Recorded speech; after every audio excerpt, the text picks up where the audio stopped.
talk to you a little bit about, your time at Niagara and what you helped accomplish early on in your collegiate career. It's such an important thing to bring up, and you being the first female student athlete to be part of help integrate Title IX. Well, in those days we really didn't have any. We didn't have coaches. We decided, we got together in 1971 and said, who wants to play basketball? And let's get the university to sponsor a team. And it was very difficult because money was tight, and women really didn't play in it collegiately. And I'm still watching the game here. I'm so mesmerized by these players. Yeah. And so what happened is we got together and we scraped our money together. We got the team to give up the men's team to give up some old practice jerseys. We played in those and our cut-off blue jeans. And, year after year, the Dean of Women helped us get some money and just funded our competitiveness. We drove to games. We got changed in the dorm. We didn't have a locker room. So we really were a startup when you think about it, put it in today's terms. And every year it got stronger and stronger and better. And just to be a part of that. And we like to say that change is a team sport. And the basket by Maddie Yell, her third of the game. Purple Eagles with their biggest lead, 32-17 here in the second quarter. Well, you're a bunch of entrepreneurs. Yeah, well. When you said startup, that's what I thought of. Exactly. That's a really great story, very compelling. I always tell people they got to know the history of the sport. Count the basket as Angel Parker is on a mission, and this Purple Eagle team is so much fun to watch. They're gonna invite you back every weekend. I don't know how far. Where do you live? I live in Dallas. I watch the games every time they're on. They're gonna fly you in on Southwest every weekend if this keeps up. Absolutely, and I see plays like Angel Parker makes, and I am inspired by them. So seeing the fruition of something we did start. That is incredible. That's a great. I played at Canisius at 76 to 80, which I shouldn't bring up right now in this mixed company. But I kind of know a little bit about what you went through watching the women's program there as well. Yeah, of course Canisius was on. We started with the little three. Yeah. As a foul will be charged on Olivia Snyder, her first of the game. So the Purple Eagles up 35-17, and we're joined by Kathryn Rafter, one of the newest inductees into the Niagara Athletics Hall of Fame. And we talk about the history of the program. It's a great weekend here. The men playing a couple of games this weekend, the women's team in action today, and both teams getting a chance to really see the history of the program, and players coming back too. I have to think that's always a fun part of it. We've had such a blast. Mary Roykel, who is also in the Hall of Fame, who played with us from 71 to 75 and actually coached here at Niagara, had a great, and really took the program to another level. She and Frank Layden worked together to help improve. And once we got those allies on board, the program grew tremendously. Nice move from the left wing, and count the basket, the first of the game for Lexi Green. That's a big basket for Cornell, who trailed 35-19. Well, they were a lot more under control, and they throttled down when they got in the paint and then looked up and bang, there's someone wide open. Purple Eagles trying to get down low to Falcon before the shot. She travels. 5:24 left in the second quarter. Purple Eagles up by 16. You mentioned having to change in the dorms back when the program started. Now it's a brand new locker room this year, so it's quite night and day. It's unbelievable, and they have they design it for the women. It's snappy, it's beautiful, it's functional, and I think it's inspirational for them as they take the court, get ready to take the court. Jump ball will stay with Cornell as the Purple Eagles lead by 16. And, I think that's just one of the examples of how the women's game and in all sports has grown and more equal footing now as we move forward. Right. It was a time when Title IX was just introduced, and it was a little messy at first and took a lot to get the Athletic Advisory Board on board with it. There was some drama about it, certainly. And some feeling that, the men's programs would suffer, and certainly I don't think that's the case. And then year over year, and you hand off the stewardship to people like Father Marr and the director of athletics, Simon Gray, and you bring in great coaches like Jada Pierce. And it shows the commitment to women's athletics is tremendous here at Niagara. as the foul is charged to Sydney Falcon, and that is her first of the game. You know, I always talk about the pace in a game, but the pace when you're the minority group is never fast enough. And now you see it multiplying pretty quickly, right, in the last 10, 15 years. But I'm sure during your thing, you were very frustrated with the lack of pace, right? Oh, very. Yeah. I mean, I'm not going to say it was all fun and games. No. We played well, but we had advocates like Dean Rosina Conville and Betty Kimmel who drove us to games. I was on the first tennis team as well. She drove us to the tournaments in her own vehicle. I mean, she got the funds for us. We had so we had a lot of heart in the beginning, and if you're going to start something, you better come with that passion. Yeah, there's no question. If you don't have the passion, it'll just die down, right? So you guys are pioneers. It's incredible. Well, it's really an honor to be called that. I know there were players who played before we came on board. We kind of had critical mass. Well, Title IX, 1972, right? That became a federal statute, and that kind of at least opened the door a little bit, and you guys pushed right through it, right? There used to be walls, and then there's doors, and you pushed right through it. Yeah, and Title IX was I don't think people realize how much it bothered people at the time. It was really a very emotional concept. Yes, oh yeah. For most of the men's sports programs, they thought they would lose a lot, as I mentioned earlier. And of course, that's not the case.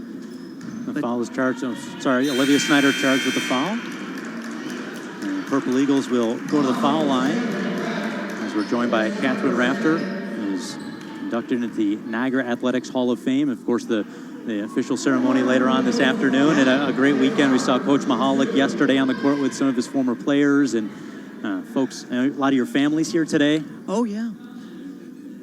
As Aaliyah Parker goes to the line, the first free throw is up. It's no good. You know, Pat, I was thinking, just getting back to the game real quick, this is a hard game to ref, because they're going back and forth like crazy, and it's really a challenging game to ref. And you see the frustration on the Cornell players, because I don't think they anticipated this wave of different players and different defenses, and Niagara is playing beautifully. I mean, they're making mistakes, sure, that's part of the game. Purple Eagles' biggest lead of the day was 18. The lead is currently 17, but a nice turnover for the Purple Eagles as Parker gives it to Yell, and it's another basket for Niagara, a 19-point lead. Wow, that was beautiful, and that time Maddie went straight up there. That was a joy to watch. Yeah, she's a special player, no question. She almost came over here to say hello to you there on that steal. Yeah. Olivia Mason fighting for the basketball. Cornell will stay with it. Three-pointer is up, and it's no good. Rebound underneath. Second chance opportunity. Now a third chance. Still nothing going for Cornell. And this is something the Purple Eagles had not done much of, allow Cornell these second and third chances. Yeah, that time, boy, they had two easy ones, and they missed it again. The pace, the energy that they're expanding. So this is a great steal. And then when you know Angel's got the ball, you just run, and you get parallel with her if you can, right? She's so fast with the ball, but I always say you got to be parallel on a 2-on-1. That's got to be a joy to play with her when you see her going full speed. Just run, I'm going to get a layup. Yeah, she was named Angel because she's got wings, man.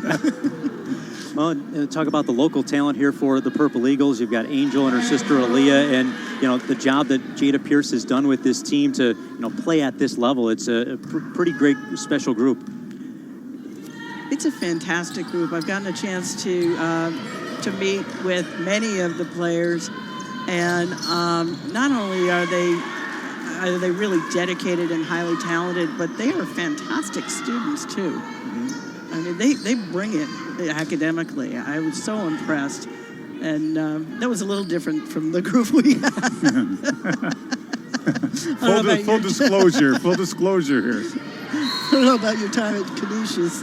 No, you're absolutely right. I'm a college professor, and I'm telling you, there's a direct correlation between student athletes, especially females, and academic achievement when they're participating in a sport. That's another big thing. You can make a parallel to when all these opportunities present themselves.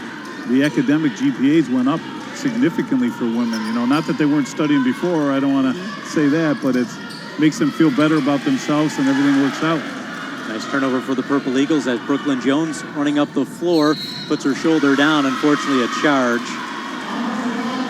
As Jones will be charged with a third foul of the game. As you can kind of see that coming a little bit as Jones went up for the layup. What she needed to do is give it to Allie. You give it up and then get it back. Allie's got to come a little harder there and make that, maybe give it up maybe at 25 feet away. But I tell you, I'm a big fan of hers. I think if she keeps getting playing, I'm talking about Jones, she's going to be really good. Double team now. Cornell with the ball in the front court, down by 18 points. As Purple Eagles try for the turnover, but instead it's a travel on Snyder. So another turnover. That's the 22nd of the game on the Big Red here in the opening half. That's back-to-back travel calls, right? You know, the old John Wooden again. They're in such a hurry here. We're joined by Kathryn Rafter, inductee into the Niagara Athletic Hall of Fame. Part of a great weekend here for Purple Eagles. This shot is up and no good. Allie Har with the rebound. Some good work on the offensive end. Shot is blocked, but saved by Cornell. Angel Parker with it once again. Har from three. Off the mark, no good. Purple Eagles trying to keep it in the offensive end. As the ball will go out of bounds. Back to Niagara. It's a war underneath, isn't it? They are competing like crazy. This is great. Yeah, exactly. Love seeing it. They're competing, man. You better bring your blue jeans today, right? You got to bring your working pants, right? We did not have basketball shoes then either. I should bring that up. So we wore our own men's cons. Yeah, the low Chuck Taylors, the low blacks, right? Yeah, we did. Yeah, we did. Nike wasn't around then, right? Nike wasn't. Nope. And here's a fun fact. They also didn't have sports bras back then. I'm not going to touch that one. I know you shouldn't. As Parker goes to the hoop, basket doesn't go, but it stays Niagara basketball. Well, how about the camaraderie of former players, and what is it like now as the years go on? Well, it's there is a saying, and I don't know who said it, but they were right. They're your teammates for life. For life. You leave Niagara. Unfortunately, you say goodbye, hug and kiss. But you're going to see each other again because you can't not. You love each other. It's such a special bond to work towards something as one unit. Especially if you build it. Right? Wow, I mean, right? I never had that sense, honestly, that we were building something. We wanted to play basketball and we wanted it to be sustainable. So it's weird, yeah. But it's pretty cool that I think that would make the bond even stronger in what you accomplish. Yeah. Not knowing at the time what it would lead to. That's what I think. Yeah, it is. There is a bond. There's a bond with the women who have graduated who are a player alumni. So. And I imagine in this day and age, you talked about it, just being able to watch all the games on ESPN3 and the advent of social media and that ability to connect. Yeah. What we got here? There we go. There you are, Purple Princesses. Somebody named us that, which I think was we didn't like it. That was me entertaining the entertaining the troops. This is what happens in timeouts. When I saw that Purple Princess, I had a feeling you weren't a big fan of that. It showed up in the yearbook, and we were like, "Where'd this come from?" And so it was sort of a derogatory term that. A little condescending, maybe, right? Well, we kind of embraced it for a while, just so we wouldn't be seen as, not appreciating what we were given. As Cornell turns the ball over once again, 1:22 to go in the second quarter, and those mementos we saw a moment ago, folks walking into the Gallagher Center today, we're able to see those on display. So you got to get some recruits from Dallas now. You got to get some people up here. Yeah, we do. We've been working it. But, I think Jada's been doing a pretty good job. Well, that's good. Coach Pierce has been. As the ball goes underneath. Porter just could not convert, and she's charged with a foul. And how about your relationship with Coach Pierce and how that's developed over these 7 seasons? Oh, yeah. It's Coach Pierce and I, when she first came on board, I know Simon called me and said, "You got to meet her." And once we met, we were like, "Hey, this is going to be a beautiful relationship because I could bring some different perspective." For a living, I actually coach executives and help help companies, businesses through a transition process when they want to make some significant changes. So we had some nice calls about that. And that means you were smart enough not to get into coaching.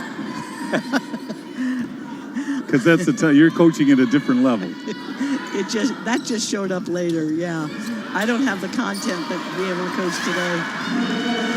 Summer Parker Hall, after the 2 missed free throws, converts, and Purple Eagles lead by 14. They've had a big lead here in the second quarter. He's trying to extend it. Three-pointer is up, off the mark, but right underneath is Glover. Nice putback for the basket. Wow, I tell you, everyone's getting involved, right? It's just really impressive. That's a team sport. Shot is up, no good. Foul underneath, and we've been joined by Kathryn Rafter here for the second quarter. Is at halftime. Will be honored on the floor, and we'll join that ceremony as well. As foul will be charged on Lori Porter, her second of the game. Samantha will head to the line. Are you able to make it back up to Niagara often? It's there's now a nonstop flight from Dallas to Buffalo, so it will certainly be more. But yeah, I've been up, about 4 times in the last 10 years, so that's significant. And I've enjoyed every visit. And I just love what this university's done. It gets a little warm in Dallas in June and July, and so it's pretty nice up here, right?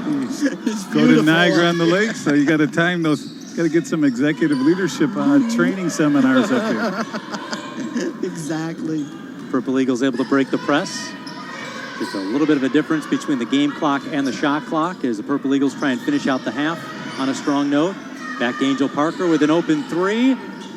No good, but Purple Eagles trying to track it down. Instead, it's Val Garcia Martinez who has it turned over.